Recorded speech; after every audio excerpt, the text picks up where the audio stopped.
Hello friend, welcome to your own channel daily stock. आज की video में मैं आपको टाटा कम्युनिकेशन के शेयर का एनालिसिस करूंगा और ये भी बताऊंगा कि क्या आपको इस शेयर में इन्वेस्टमेंट करना चाहिए क्या, या फिर इसके अंदर कोई स्कोप दिख रही है, या फिर इस शेयर में क्या कोई ग्रोथ नज़र आ रही है या नहीं। तो ये पूरी जानकारी मैं आपको आज इस वीडियो में देने वाला हूँ, तो आप वीडियो को एंड तक जरूर देखिएगा। आपको बहुत सारी नई चीज़ों के बारे में पता चलने वाला है। वीडियो को शुरू करने से पहले दोस्तों मैं एक बार आपको याद दिला दूं कि अगर आपने अभी तक हमारे चैनल को सब्सक्राइब नहीं किया तो प्लीज़ आप हमारे चैनल को जरूर सब्सक्राइब कर दीजिएगा, क्योंकि इससे जो हम नई वीडियो डालेंगे उसका नोटिफिकेशन आपको मिल जाएगा और आप किसी भी शेयर का एनालिसिस मिस नहीं कर पाओगे। तो मैं होप करता हूँ कि आपने अभी तक हमारे चैनल को सब्सक्राइब कर दिया होगा। तो सबसे पहले हम ये जानेंगे कि टाटा कम्युनिकेशंस कंपनी क्या काम करती है। देखिए, टाटा कम्युनिकेशन उसके नाम के अंदर ही बता रहा है कि वो एक कम्युनिकेशन कंपनी है। ये टेली कम्युनिकेशन सर्विसेज प्रोवाइड करवाती है, जिसके अंदर कौन कौन से सेगमेंट्स इंक्लूड होते हैं। एक तो होता है वॉइस सॉल्यूशन और एक होता है डेटा एंड मैनेज्ड सर्विसेज, मतलब अगर शॉर्ट फॉर्म में जाना जाए तो VS और DMS। तो ये वॉइस सॉल्यूशन और data and managed services provide करवाती है। तो देखिए, ये कंपनी जो काम करती है वो टेलीकॉम से रिलेटेड काम करती है और वॉइस सॉल्यूशंस को प्रोवाइड करवाने का काम करती है, और डेटा एंड मैनेज्ड सर्विसेज मतलब डेटा को मैनेज करने का काम करती है। तो ये तो हमने जान लिया कि टाटा कम्युनिकेशंस क्या काम करती है। अब हम ये जानेंगे कि क्या कंपनी के फंडामेंटल्स बढ़िया है, क्या कंपनी का शेयर सही रेटों पर अवेलेबल है, या फिर वो शेयर महंगा हो गया। तो अब हम वो जानते हैं। अब आप इसकी मार्केट कैप देखिए, लगभग 28,940 करोड़ का इसका मार्केट कैप है। तो देखा जाए तो कंपनी की मार्केट कैप खासी बढ़िया है और एक तरीके से रीजनेबली बढ़िया नजर आ रही है। लेकिन अगर आप इसका पीई रेशियो देखोगे तो कंपनी का पीई रेशियो यहाँ पर 67 वो थोड़ा सा गलती से हो गया, यहाँ पर 67.88 निकल कर आता है, ये देखिए आप। और यहीं पर अगर आप इसका इंडस्ट्री मतलब इसकी जो कॉम्पिटिटर्स में जो कंपनी लिस्टेड है मार्केट के अंदर, उनका पीई यहाँ पर चल रहा है 139.23। तो ये देखिए आप, कंपनी का पी रेशियो अगर देखा जाए तो ये इंडस्ट्री के मुकाबले आपको आधे रेटों पर अवेलेबल है। मतलब एक तरीके से देखा जाए तो 100% डिस्काउंट पे मिल रहा है अगर मैं इसको इंडस्ट्री से कंपेयर करूँ तो। लेकिन अगर आप इसकी बुक वैल्यू देखोगे तो इसकी बुक वैल्यू माइनस में है। देखिए, इसकी बुक वैल्यू जो है वो माइनस में है। अब जब बुक वैल्यू कंपनी की नेगेटिव होती है या माइनस में होती है, वो ये इंडिकेट करता है कि कंपनी के जो टोटल एसेट्स हैं वो उसकी लाइबिलिटीज से ज़्यादा है। तो इसीलिए मेरे ख्याल से ये कारण है कि ये शेयर आपको इंडस्ट्री के मुकाबले आधे रेटों पर मिल रहा है। तो देखिए, कंपनी की बुक वैल्यू बता रही है कि कंपनी एक बुरे समय से गुजर रही है और एक वीक पोजीशन पर स्टैंड करती है कंपनी। तो इसीलिए यहाँ पर आपको कंपनी का प्राइस टू बुक रेशियो भी कुछ भी नहीं दिख रहा है, क्योंकि ये डेटा ही अनअवेलेबल है। लेकिन उसके बाद अगर मैं कंपनी के डिविडेंड यील्ड की बात करूं तो ये 0.39% है। तो देखिए, अब शेयर 1,000 रुपए का है, तो उसके मुकाबले अगर यहाँ पर आपको 0.39% का डिविडेंड यील्ड मिल रहा है तो उसके मुकाबले ये थोड़ा कम ही है, बहुत ही कम है मेरे ख्याल से। तो अगर देखा जाए तो इस शेयर में आपको डिविडेंड के बेसिस पे तो कुछ मुनाफा नहीं होने वाला है। तो आपको मुनाफा होगा तो किस पे होगा, ये सिर्फ शेयर पे होगा, क्योंकि अगर डिविडेंड मिलेगा भी तो आपको एकदम नी के बराबर आपको डिविडेंड मिलेगा। अब अगर मैं इसके डिलीवरेबल्स की बात करूं, आज के तारीख में अगर मैं इसके डिलीवरेबल्स की बात करूं तो ये देखिए आप, 60% की डिलीवरी यहाँ पर इस स्टॉक में आज देखने को मिली है। इसका मतलब ये है कि जिन्होंने भी आज इसके शेयर को खरीदा होगा, उसका मतलब ये है कि जिन्होंने भी आज इस कंपनी के शेयर में निवेश किया होगा उसमें से 100 में से 60 लोगों ने इसके शेयर को डिलीवरी के लिए उठाया है। तो ये एक बहुत बढ़िया बात है, क्योंकि जब भी अगर 50% से ज़्यादा की डिलीवरी किसी भी स्टॉक में देखने को मिलती है तो वो आने वाले 1-2 हफ्ते के अंदर 5-6% का मूवमेंट दिखा सकता है। ऐसा मैंने बहुत बार देखा है, ऐसा मेरा पर्सनल एक्सपीरियंस है, बहुत सारे स्टॉक्स में ऐसा होते हुए मैंने देखा भी है। अब ये देखिए, कंपनी की बुक वैल्यू माइनस में थी क्योंकि कंपनी की जो लाइबिलिटीज है वो एसेट से ज़्यादा थी। अब वो क्यों ज़्यादा नहीं होगी, देखिए आप 2017 से कंपनी का 2020 तक लगातार कंपनी के धंधे में दिक्कतें हुई हैं, ये यहाँ पर आपको साफ नजर आ रहा है। अब ये जो लाइट ब्लू कलर की जो लाइन है ये इंडिकेट करती है कंपनी की टॉप लाइन, जिसको आप रेवेन्यू भी बोल सकते हो। ये देखिए कंपनी का रेवेन्यू, और ये जो डार्क ब्लू वाली लाइन है ये रिप्रेजेंट करती है कंपनी के प्रॉफिट को, और ये लाल लाइन जो है ये करती है कि कंपनी ने घाटा किया। तो देखिए आप कंपनी का जो रेवेन्यू वो भी पिछले 4 सालों से लगातार कम होता जा रहा है, तो ये कंपनी के लिए दिक्कतें बता रहा है। ये बता रहा है कि कंपनी एक बड़ी दिक्कतों से गुजर रही है। लेकिन 2017 में तो कंपनी ने फिर भी मुनाफा कमाया था, लेकिन उसके बाद से कंपनी घाटे में ही चल रही है। तो इसीलिए मेरे ख्याल से ये शेयर आपको इंडस्ट्री के मुकाबले आधे रेटों पर अवेलेबल है। तो देखिए लाइबिलिटी जितनी ज़्यादा होना उसके हिसाब से आपको मैं एक्चुअल फिगर्स इसका जब इनकम स्टेटमेंट बताऊंगा तब और बताऊंगा। तो एक बार के लिए अगर हम फाइनेंशियल ट्रेंड को देखें तो कंपनी का खासा बुरा है, और ऐसा नज़र आ रहा है कि कंपनी आगे चल के भी ऐसे गौर से गुजर सकती है। अब कंपनी के शेयर होल्डिंग पैटर्न को देखिए आप। अगर मैं कंपनी के प्रमोटर होल्डिंग की बात करूं, ये कंपनी की प्रमोटर होल्डिंग 74.98% की यहाँ पर प्रमोटर होल्डिंग है। तो देखिए कंपनी की प्रमोटर होल्डिंग यहाँ पर खासी बढ़िया है, मतलब लगभग 75% की यहाँ पर प्रमोटर होल्डिंग है। उसमें से ये जो इतना सा अगर ये 2-3% है जो ये येलो लाइन में रिप्रेजेंट किया हुआ है ना, इसको प्लेज किया हुआ है। प्लेज मतलब कंपनी अपने शेयर्स को गिरवी रखकर कैश लेती है। क्योंकि आपने देखा कि पिछली स्लाइड में मैंने आपको कंपनी का फाइनेंशियल ट्रेंड दिखाया था, उसमें आपको क्या पता पड़ा कि कंपनी पिछले 3 साल से लॉस में चल रही है। तो जो कंपनी लॉस में चल रही है तो उसके बाद इतना कैश भी नहीं होगा, तो कंपनी को अपनी वर्किंग कैपिटल की रिक्वायरमेंट फुलफिल करने के लिए अपने शेयर्स को प्लेज करने की जरूरत पड़ी होगी। अब अगर कंपनी के मैं म्यूचुअल फंड की होल्डिंग की बात करूं, सिर्फ 0.38% की होल्डिंग्स है। अगर मैं DII की बात करूं, मतलब जो इंडिया के बड़े बड़े DII उनकी यहाँ पर सिर्फ 1% की होल्डिंग है लगभग। उसके बाद अगर मैं FII की होल्डिंग की बात करूं तो FII की होल्डिंग प्रमोटर के बाद खासी ज़्यादा है, 17.5 की होल्डिंग, मतलब 17.5% की होल्डिंग यहाँ पर FII के पास पड़ी हुई है। तो देखा जाए तो प्रमोटर के बाद अगर किसी में इसने मेन इन्वेस्टमेंट किया हुआ है तो वो FII ने ही किया हुआ है। उसके बाद अगर मैं रिटेल एंड अदर्स की बात करूं, मतलब आपके और मेरे जैसे छोटे मोटे इन्वेस्टर्स की, तो उनके पास यहाँ पर 6% की होल्डिंग पड़ी हुई है। तो ये देखिए आप, ये इसकी प्रमोटर होल्डिंग जो है वो थोड़ी बढ़िया नजर आ रही है, क्योंकि ऑलमोस्ट अगर 50% से ज़्यादा की होल्डिंग प्रमोटर के पास पड़ी होती है तो ऐसा माना जाता है कि कंपनी खासी बढ़िया नजर आ रही है। क्योंकि कंपनी के प्रमोटर के पास इतना स्टेक पड़ा है तो उनका ऐसा मानना है कि कंपनी आगे जाके ज़्यादा परफॉर्म कर सकती है, मतलब बढ़िया परफॉर्म कर सकती है। अब ये देखिए आप, ये कंपनी के प्रमोटर होल्डिंग पैटर्न का, ये देखिए आप कंपनी का पिछले 1 साल 3 महीने से लगातार प्रमोटर होल्डिंग कांस्टेंट रहा है। तो ये एक बढ़िया बात है अगर मैं कंपनी के नज़रिए से बात करूं तो। ये देखिए आप, हर साल कंपनी के प्रमोटर होल्डिंग में कोई भी दिक्कतें नज़र नहीं आई है।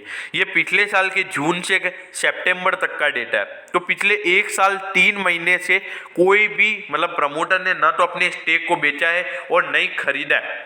तो ये क्या शो कर रहा है कि कंपनी में भले ही इतना घाटा होने के बाद भी अगर प्रमोटर्स ने अपने स्टेक को नहीं बेचा है तो उनको अपनी कंपनी के अंदर ग्रोथ नजर आ रही है। उनको ऐसा लगता है कि कंपनी आगे जाके बढ़िया मुनाफा कमा सकती है, उसमें आगे ग्रोथ है।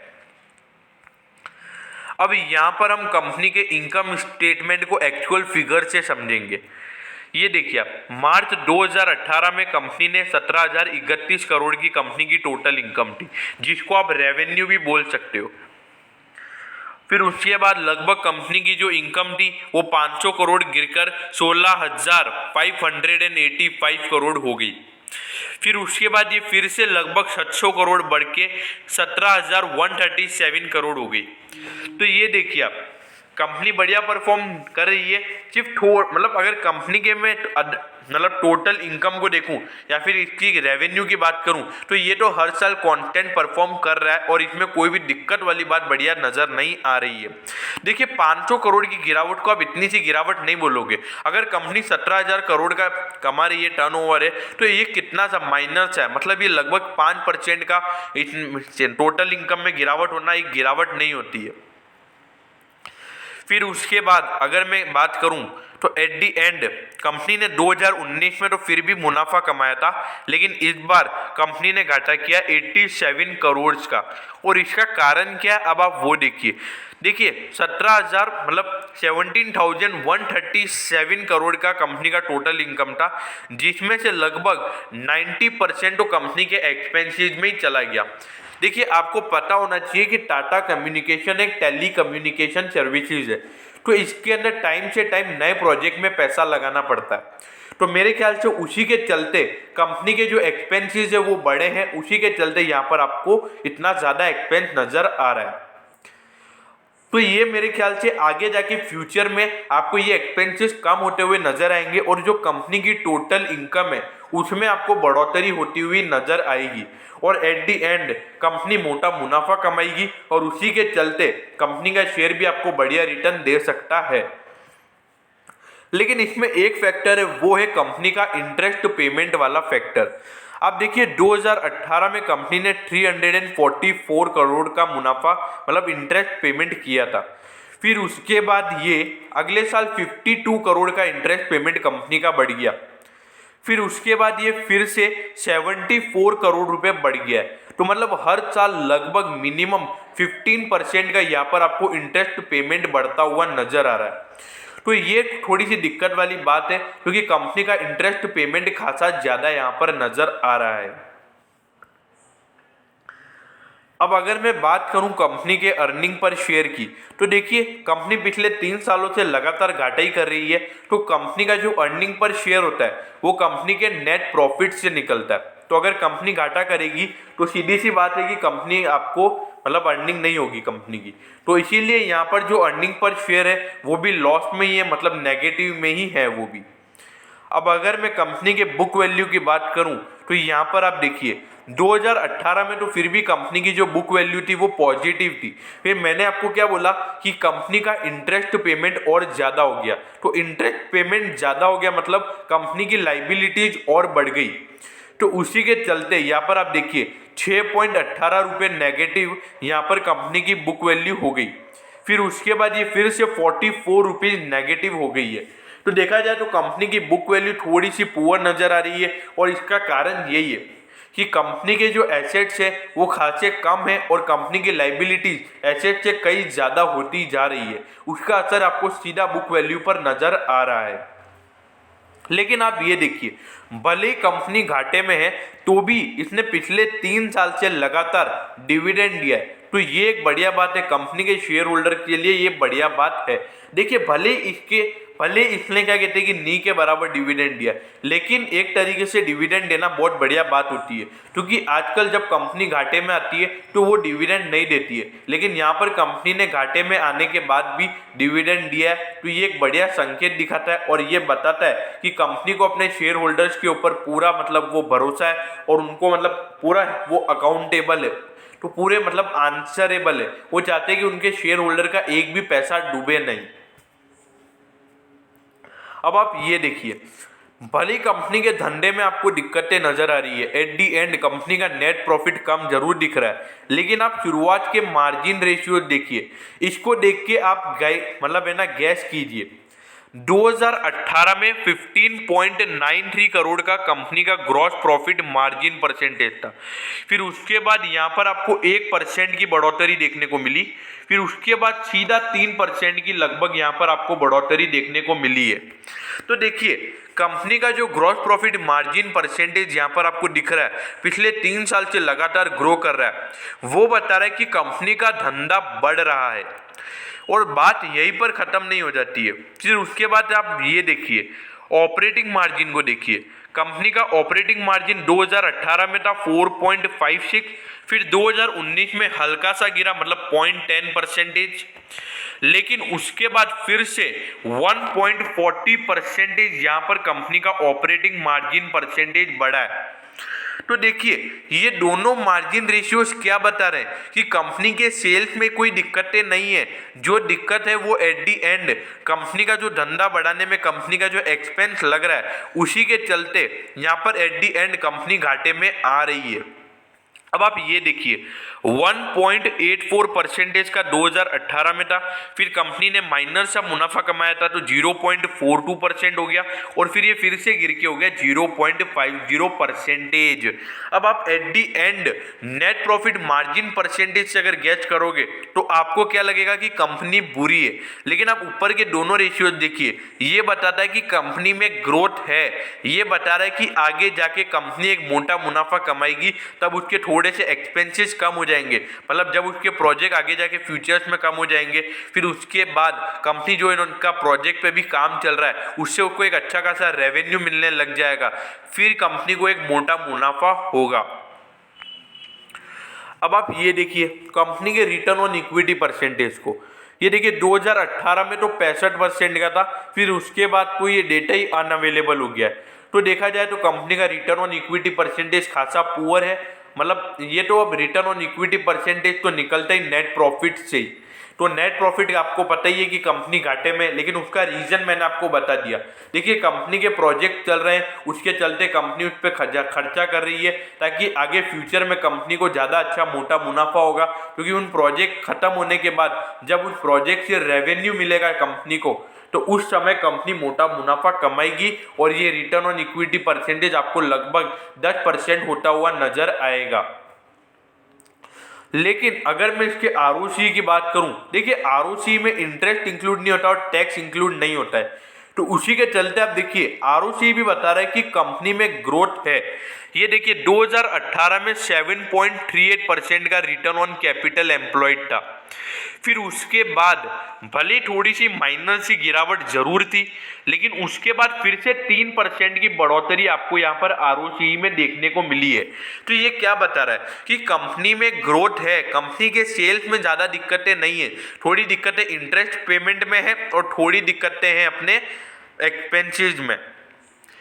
और अगर अब मैं रिटर्न ऑन एसेट परसेंटेज की बात करूं तो ये भी पिछले 3 सालों से गिरा हुआ ही नजर आएगा, क्योंकि कंपनी की प्रॉफिट, मतलब अगर जो नेट प्रॉफिट देखा जाए तो कंपनी का नेट प्रॉफिट कम निकल कर आया, कम तो क्या कंपनी ने घाटा किया, तो कंपनी लॉस में है अभी। तो देखिए ये रिटर्न रेशियोज भी वही दिखा रहे हैं, मतलब नेट प्रॉफिट पे डिपेंड होते हैं, लेकिन इसका क्या रीजन है वो मैंने आपको बता दिया है। अब आप ये देखिए कंपनी के शेयर क्यों प्लेज किए हुए थे, उसका रीजन इसमें छुपा हुआ है। आप देखिए 2018 में कंपनी का करंट रेशियो था 0.54, फिर वापस थोड़ा सा बढ़ गया -0.256, फिर हो गया 5.2। तो देखिए ये क्या बता रहा है कि कंपनी की लिक्विडिटी पोजीशन खासी पुअर है, क्योंकि यहाँ पर नजर आ रहा है, क्योंकि जिस कंपनी का करंट रेशियो 1 से कम होता है तो उनकी जो लाइबिलिटीज, मतलब जो उधारी जो उनको 1 साल के अंदर में चुकानी है वो उनके करंट एसेट से भी ज्यादा है। तो इसीलिए कंपनी की लिक्विडिटी पोजीशन खासी पुअर है। तो इसी के चलते आपको मैंने शुरुआत में बताया था कि कंपनी के प्रमोटर्स के शेयर्स को प्लेज किया हुआ है, तो वो इसीलिए प्लेज किया हुआ है ताकि कंपनी अपने वर्किंग कैपिटल रिक्वायरमेंट को फुलफिल कर पाए, मतलब उसका जो कामकाज है उसको वो अच्छे से चला पाए। अब करंट रेशियो भी वही है, लगभग क्विक रेशियो भी वही है, तो दोनों का रीजन वही है। तो कंपनी की लिक्विडिटी पोजीशन अभी फिलहाल थोड़ी पुअर यहाँ पर नजर आ रही है। अब आप ये देखिए कंपनी का डेट टू इक्विटी रेशियो, ये तो माइनस में चल रहा है। अब माइनस में क्यों चल रहा है, क्योंकि कंपनी की जो नेट वर्थ है, क्योंकि कंपनी की जो टोटल लाइबिलिटीज है वो एसेट से भी ज्यादा है, तो कंपनी ने एक हद से ज्यादा यहाँ पर क्या कहते हैं कि डेट ले रखा है, मतलब इक्विटी से कई ज्यादा, जिसकी कोई कैपेसिटी ही नहीं है। तो तो यहाँ पर देखा जाए तो कंपनी के डेट खासा ज़्यादा है। तो मेरे ख्याल से आप जिस कंपनी मतलब आप अगर ज़्यादा डेट इक्विटी मतलब नहीं इन्वेस्ट करना चाहते तो आप प्लीज़ इसमें इन्वेस्ट मत कीजिएगा, क्योंकि यहाँ पर साफ नज़र आ रहा है कि कंपनी का डेट टू इक्विटी रेशियो खासा ज़्यादा है। लेकिन इसमें भी एक पॉजिटिविटी वाली बात है। देखिए 2018 में तो ये पॉजिटिव था, क्योंकि उस वक्त थोड़े कंपनी की जो नेट वर्थ थी वो पॉजिटिव थी। फिर उसके बाद ये सीधा -50 हो गया। लेकिन उसके बाद एक राहत वाली बात है, क्योंकि यहाँ पर अब ये -7 हो गया है। पिछले साल के मुकाबले यहाँ पर 43 टाइम्स का यहाँ पर आपको गिरावट देखने को मिला है। लेकिन आप देखिए कंपनी का डेट टू इक्विटी रेशियो सही में खासा ज़्यादा है, कंपनी ने उधारी खासी ज़्यादा ले रखी है। और ऐसा मैं आपको हमेशा बोलता हूँ कि जिसमें डेट ज़्यादा होता है तो उसमें थोड़ा इन्वेस्टमेंट नहीं करना चाहिए। लेकिन ये तो भाई साहब यार, अगर आपको लग रहा है कि कंपनी में ग्रोथ है तो ये आगे चल के कंपनी का डेट भी कम हो ही जाएगा। ये तो अब आपके ऊपर डिपेंड करता है। मेरे बहुत सारे जो यूजर्स जो है स्टूडेंट्स हैं, उनको हाई डेट कंपनी में इन्वेस्ट करने का उनको इतना सूटेबल नहीं होता है। तो अगर आपको भी जिसमें ज़्यादा उधारी है उसमें इन्वेस्टमेंट नहीं करना है तो आप मत कीजिए। और वैसे ये डेट टू इक्विटी रेशियो हर कंपनी के लिए लिमिटेशन है, तो इसके लिए भी ये लिमिटेशन है, डिसएडवांटेज इस कंपनी का ये है। अब अगर मैं कंपनी के इंटरेस्ट कवरेज रेशियो की बात करूं तो देखिए इसमें भी आपको ग्रोथ नजर आ रही है। 2019 के मुकाबले ये 2.13 हो गया, लगभग यहाँ पर आपको 0.27 का यहाँ पर भी ग्रोथ देखने को मिला है। तो ये क्या बता रहा है कि कंपनी के इंटरेस्ट पे करने की क्षमता बढ़ रही है। तो ये भी एक बढ़िया बात है कंपनी के नज़रिए से। अब आप ये देखिए कि टेलीकम्युनिकेशन सर्विसेज में थोड़ा ये जो धंधा है इसके अंदर थोड़ा इनको डेट लेना ही पड़ता है, क्योंकि इसके अंदर एक प्रोजेक्ट में इनको पैसा इतना डालना पड़ता है कि उसके चलते थोड़ा ध्यान में रखना पड़ता है। लेकिन तो भी एकदम ज़्यादा हाई डेट लेना एक बहुत रिस्की माना जाता है। अब मैं आपकी कुछ पॉजिटिव बात बताता हूँ इसकी। ये देखिए 30% of the world's internet routes, इनके पास पूरे वर्ल्ड के इंटरनेट रूट का 30% इनके पास कैरी रहता है, ये कैरी करते हैं। अगर इनके बिजनेस की बात करें तो 60% ऑफ द वर्ल्ड्स क्लाउड जियांट्स को ये कनेक्ट करते हैं, इतने 60% बिजनेसेस को ये कनेक्ट करते हैं।